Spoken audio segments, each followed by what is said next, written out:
그럼 먼저 교과서의 단군 인식, 기자 인식을 한번 보겠습니다. 미래엔 중학교 교과서 32쪽에 보면 청동기 문화가 발전하면서 쭉 하면서 고조선 건국 세력이 이렇게 나왔고 우리 역사가 최초의 국가가 고조선이다라고 이렇게 되어 있는데, 지난 시간에 배워봤듯이 삼국 유사 고조선조는 고조선 단군조선이 최초의 국가가 아니라 배달이라고 얘기를 하고 있고 그 이전에 한국이 있다라고 얘기를 하고 있어요.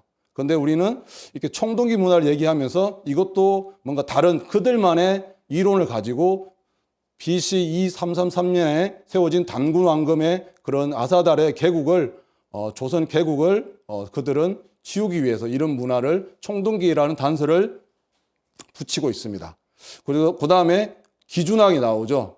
그 다음에 위만이 나오는데 하여튼 기준을 기자의 후손이 이렇게 생각하고 있고요. 오른쪽에 있는 것처럼 한국과 배달을 우리 교과서에서는 전혀 배울 수가 없고요. 지금 중고등학교 교과서 자료 선집이라고 되어 있는데 여기에 중학교, 고등학교에 상고사만 다 모았습니다. 근데 딱 한 교과서만 이 홍산 유적에 대해서 우리의 배달의 역사, 단군조랭의 역사인 이 하나만 가지고 이야기를 한 교과서만 이야기하고 있는 아직까지 실정입니다. 다른 교과서를 배우는 학생들은 전혀 알 수가 없죠. 자, 그리고 위만을 하면서 위만 조선을 이 한반도로 끌어들어와요. 삼국지 기록에 의해서. 그 다음에 예와 임둔 진번을 해가지고 나라가 성장한 것처럼. 그래서 위만의 강력을 대동강으로 일단 비정하기 시작합니다.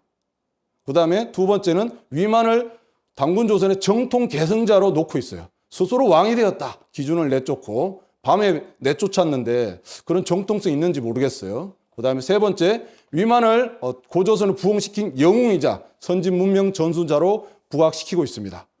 그 다음에 그 우수한 철기 문화를 중국에서 받아들였고 한반도 북부에 그 강력이 있었고 선진 문물을 이렇게 일본 열도까지 전해주었다. 이런 이야기를 하면서 위만을 어떤 영웅시하고 있는 이런 현실을 우리는 목도하고 있습니다. 자, 그럼 우리의 교과서 설계도는 어떻게 되었냐? 여기 오른쪽에 있으면서 이런 집을 져야 되는데, 저 푸른 초원에 그림 같은 집을 져야 되는데 이 설계도가 있어야 되잖아요. 거기에 우리 역사넷에 보면 이런 이야기가 있는데, 단군 이화의 고조선에 관해서는 삼국유사와 삼국지, 사기, 한서 이런 것들을 바탕으로 단군과 고조선의 성장 변화, 위만의 망명과 집권, 고조선의 정치구조, 멸망, 팔조근법까지 이야기를 쭉 하고 있어요. 근데 어때요? 파란색 삼국유사를 빼고는 다 진화족의 기록입니다. 왜 제가 진화라고 하냐면 우리의 구한말 교과서에 보면 중국이라 부르지 않고 진화라고 했거든요. 가지민족. 그건 이따가 한번 살펴보겠습니다. 그 다음에 또 여러 나라의 발전에 보면 부여, 고구려, 옥저, 삼한, 동해 이야기 쭉 있는데 다 뭐예요? 올 삼국지예요. 삼국지 이야기를 가지고 부여와 고구려 역사를 만들고 있어요. 건설하고 있어요. 이런 설계도. 거기에서 뭔가 느낌이 올까요?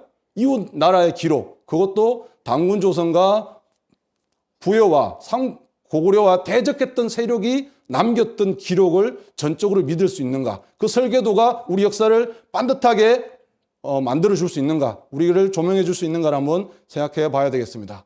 그래서 사기, 한서, 삼국지의 이 사마천과 방구와 진수가 각각 기록한 이 진화족의 1번, 2번, 3번 역사 교과서라 할 수 있는 그들의 그것을 그대로 믿으면 어떻게 되는가?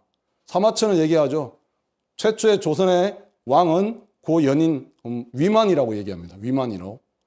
그리고 방고도 그렇고 진수도 이런저런 얘기가 있는데 제가 삼국지 파일을 이렇게 다 만들어서 쭉 읽어봤어요. 근데 하여튼 요 이야기들은 다음에, 오늘 시간이 없어서 다음에 하는데, 만약 삼국지 이야기대로 하면 어떻게 되냐면 대방군에 있던 그런 태수가 우리의 한반도 남쪽에 있던 한과 외까지 점령했다는 기록이 나와요. 그러면 지금에 있던 그런 교과서에 북한 지역까지 중국 땅이 아니라 거제도 부산까지 일본까지 중국 땅으로, 진화 땅으로 다 기록해야 되는 거예요. 그러나 삼국지의 기록은 우리의 교과서, 지학사, 고등학교 치필진도 이런 얘기를 합니다. 삼국지 위서 동의전은 기원전 3세기경에 고조선 상황을 비교적 자세하게 전하고 있다. 그러나 중국의 시각에서 기록했기 때문에 사실과 어긋난 점도 있다. 고조선의 왕을 기자의 후손으로 여기거나 고조선 왕이 주왕실을 높이려고 했다는 기록, 고조선 사람들이 교만하고 포악했던 기록이 그것이다라고 어떤 양심의 소리를 이야기하고 있어요. 실제로 기자의 후손인 오른쪽에 보시면 조선우가 연나라가 왕이라 칭할 때 조선우라는 사람, 기준의 그 선조되는 사람이에요. 군사를 일으켜서 연나라를 쳐서 주왕실을 높이려고 했다는 거예요. 그때는 이미 주왕실이 그냥 무너졌는 시대인데, 춘추전국 시대인데. 근데 기자가 한참 전인데 그 후대 어떤 기자의 후손인지도 모르는 그 기자 돌림이라는 그 한자 때문에 그 사람이 주왕실을 높이고 구하기 위해서 연나라에 대적하기 위해서 군사를 일으켰다는 이야기를 하고 있는 거예요. 과연 이런 삼국지 기록을 우리가 그대로 믿어야 되는지. 부여 이야기도 서부여 이야기만 기록하면서 부여 전체인 것처럼 삼국지는 이야기하고 있어요. 진화족의 특징은 당군조선에 가까이 있으면 조선현이고 부여에 가까이 있으면 부여예요. 그 다음에 고구려에 가까이 있으면 고구려현이에요. 그렇게 명명하고 나서 그게 일부인데 극히 그들의 세력이 미치는 접하는 그런 부분에 있는 세력을 가지고 전체인 것처럼 확장을 해서 그걸 포장하는 춘추필법을 하고 있습니다. 그거에 우리가 속으면 안 되겠어요. 자, 뭐 하여튼 그런 이야기, 춘추필법. 그리고 지금의 결과적으로 지금의 대한교과서 기본 뼈대는 춘추사건으로 기록된 진화족의 기록입니다. 그리고 고려와 조선시대부터 이미 왜곡된 중앙사건으로 집필된 사료를 구성하다 보니까 대한의 교과서는 쭉 이상하게 그들의 범주를 벗어나지 못하고 있어요. 아직까지.